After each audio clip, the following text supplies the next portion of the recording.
know when you text me, girl, I don't always reply. Girl, you're not.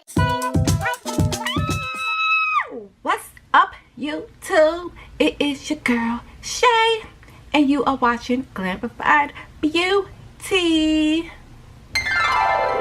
Did you miss me? Anyway, in today's video, I came out with this look right here. I don't know what it is, y'all. I don't know what to call it. So yeah, help me caption this or help me tag this or title it, because I don't know what it was. Like, I was going for something else. You know, when y'all go through something in your head and y'all trying to put it on your eyes, but then something totally different come out. That's what happened today. But I used a glitter liner for my glitter, y'all, and I have to say, glitter liner is the shit, is naive. Okay, I used Watch Me Sparkles glitter liner in number 3. So make sure y'all check her out. Her link will be down below, or the glitter liners will be down below. But if you are new, hey girl, what's up? What's your poppin' or whatever? It's your girl Shay. Let me stop.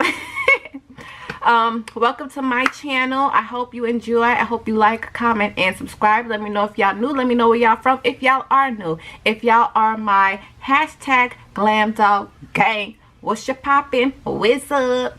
If y'all don't already have my notification bell turned on, for what? Why are we not doing that yet? It's 2019. Get the tapping, okay? Get the tapping, sis. But anyway, this look came out cute. I like it. I like it. I like it. But yeah, I'm out. I got to go. I'm hungry, so I will see y'all in the next video, y'all. Next video.